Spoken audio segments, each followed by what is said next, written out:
지난 주말 가수 이승철 씨가 일본 하네다 공항에서 입국을 거부당하고 4시간가량 억류됐었다는 소식에 많은 분들 흥분하셨습니다. 게다가 일본 측은 그 이유에 대해서 석연찮은 입장을 내놨죠. 근데 말이죠. 최근 일본에서는 방송계와 출판계에서도 한국을 반대하는 분위기, 소위 혐한 분위기가 강하게 나타나고 있다고 합니다. 도쿄에 있는 제1언론인 JP뉴스의 유재순 대표 연결합니다. 대표님 안녕하세요. 네, 안녕하세요. 유재순입니다.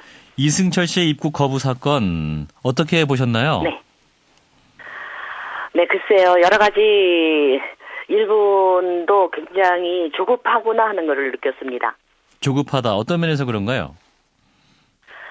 지금 이승철 씨의 입국 거부가 사실은요. 한국 국내에서는 마약이다. 그리고 독도에서 노래를 불렀기 때문에 그렇다고 하는데 사실은 한국 한류 스타들이 일본에서 대단한 인기를 끌고 있지 않습니까? 예. 가령 예를 들어서 일본 J-팝, 일본 음악 분야에서도 상반기 오리콘 차트 톱 50 위에 21곡이 한국 가수가 부른 한류 가수가 부른 노래가 차지할 정도로 했거든요. 예. 많은 점유를 하고 있는데요. 그렇기 때문에 한류 스타들에 대한 경고성 메시지라고 할 수도 있습니다. 네. 가령 한류 스타들이 일본에 와서 높은 인기와 많은 부를 가지고 가는데 너희들도 봐라. 이승철 씨처럼 예를 들어 독도 문제나 역사 문제에 대해서 행동이나 발언을 할 경우에 제2의 이승철 씨가 될 수도 있다. 일본 입국 거부가 될 수도 있다라는 강한 경고성 메시지일 가능성이 훨씬 더 높습니다. 네, 일본 가요의 상위 차트의 한 5분의 2 정도를 우리 가수들이 차지하고 있기 때문에 또 일본에서 활동할 미래 스타들에 대한 경고일 수도 있다. 이런 해석이시고 일본 관방장관은 이런 해명을 놨습니다. 입관난민법, 우리로 치면은 이제 출입국 관리법인데 이제 입관난민법에 따른 상륙 거부 사유에 해당한다. 그래서 노래를 독도에서 부른 것과는 상관이 없다. 이런 입장이었는데요. 그럼 이걸 사실로 볼 수 없는 상황인가요?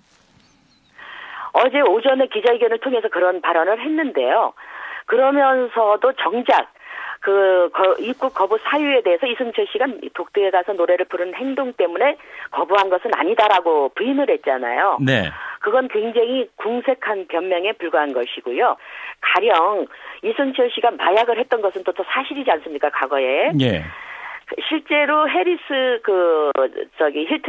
힐튼가의 재벌 상속녀가 있잖아요. 예. 그 여성도 사실은 자가용 비행기로 일본을 방문했다가 공항에서 쫓겨났습니다.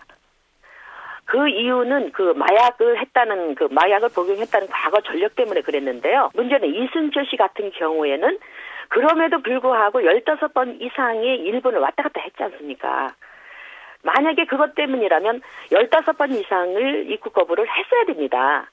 그런데도 불구하고 지금까지는 별 탈 없이 왔다 갔다 했던 것이 갑자기 하루아침에 어느 날 갑자기 입국 거부를 하는 것은 변명에 지나지 않고요. 다만 아까 말씀드렸다시피 한류 스타들에게 경고성 메시지가 가장 크다고 할 수가 있습니다.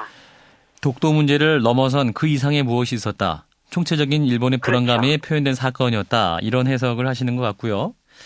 그리고 일본 내에서요. 혐한 분위기 높아졌다. 이런 얘기가 최근 자주 들려오고 있는데 베스트셀러 목록에도 혐한 서적이 있다. 이런 얘기가 있어요. 사실인가요? 네, 일본에서는 벌써 몇 년부터 시작된 건데요. 한 10여 년 전부터 시사 주간지에는 한국과 중국을 때리는 기사면 적어도 5만 부에서 10만 부까지 판매 부수가 올라갑니다. 그런데 그게 극히 일부에 불과했던 것이 최근에 와서는 좀 더 구체적으로 말한다면 이명박 전 대통령이 임기 말 8월 달에 독도에 가서 독도를 방문하고 그리고 일본 국왕에 대해서 비난하는 발언을 했지 않습니까? 예. 그 이후에 부쩍 혐한 분위기가 높아졌어요. 그래서 최근 2, 3년 사이에는 한국을 때리는 책들이 무조건 2, 30만 부 팔립니다. 예. 한국 때리기에 나섰다. 그 책에는 주로 어떤 내용이 있습니까? 이를테면 독도는 자기들 땅이다라는 이러한 억측과 또 근거 없는 사실이라든가 예를 들어주신다면. 오히려 오히려 소소한 한국인들의 일상생활에 대한 습관이라든가 그런 발언들이 있잖아요. 예. 가령 예를 들어서 한국 사람들은 예의가 없고 목소리가 크고 지저분하고 깨끗하지 않다. 위생관념이 없다. 예. 뭐 이런 식의 그리고 굉장히 그 잘못을 그 거짓말쟁이다.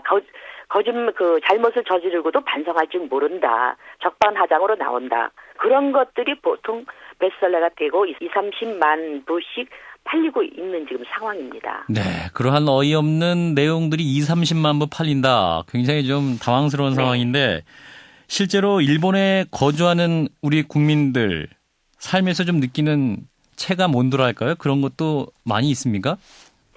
예를 들면 장사를 하는 사람들이 비즈니스를 하는 사람들이 조그만 그 실수를 할 수도 있고 법을 위반하는 경우가 간혹 있을 수 있지 않습니까? 예. 그런데 그런 것들이 과거에는 가벼운 처벌이라든가 벌금형으로 끝났던 것이 지금은 무조건 구치소에 넣어버립니다. 아, 그러면 그리고 2달 이상씩 내보내지 않고 그리고 벌금형을 때리고 그리고 강제 추방시키는 일조차 지금은 비일비재하게 일어나는 것이 제일 한국인 사회에서 지금 그게 일어나고 있는 것이 현실이에요. 보다가 이게 한국 사람이구나 하면 잘 걸렸다 해서 오히려 더 가중처벌을 하고 그런 상황이다. 그렇죠. 과거에는 전혀 예를 들어서 실제로 얼마 전에 있었던 일인데 보석 세공 기업을 하시는 분인데 물론 불법 체류자를 그 종업원으로 썼기 때문에 법을 위반한 건 사실인데요. 과거에는 벌금형으로 끝났던 것이 2달째 지금 구치소에 수감돼 있습니다. 예. 그래서 변호사를 대고 그분을 위해서 한인 사회에서 굉장히 노력을 하는데도 불구하고 별 특별한 이유 없이 차일피일 미루면서 석방을 안 하고 있습니다. 근데 그분만에 국한된 것이 아니고 식당업을 하는 사람이라든가 다른 분야의 업종에서 일하시는 분들조차도 똑같은 케이스로 지금 구치소에 수감돼 있는 사람들이 상당히 많습니다. 이러한 상황에서요. 우리 외교부의 대응이라든가 우리 정부 차원에서 어떻게 또 대응을 해야 되고 해결할 수 있을까요? 이러한 혐한 분위기. 외교부에서도 우리나라 외교부에서도 일단 항의를 했지 않습니까? 이승철 씨에 대해서는. 예. 저는 그거에 대해서는 개인적으로 굉장히 잘했다고 생각하고요. 예. 이대로 좌시하지 않겠다라는 경고성을 날렸기 때문에 잘한 일이고요. 두 번째로는 한일 관계가 좋아지느냐 나빠지느냐에 따라서 일본 내에서 거주하는 제일 동포라든가 제일 한국인들의 입지도 달라집니다. 예, 따라서 좀 더 신중하고 또 이성적으로 네. 전략적으로 접근을 해야 될 것 같네요. 대표님 여기까지 듣겠습니다. 네, 고맙습니다. 네, 고맙습니다.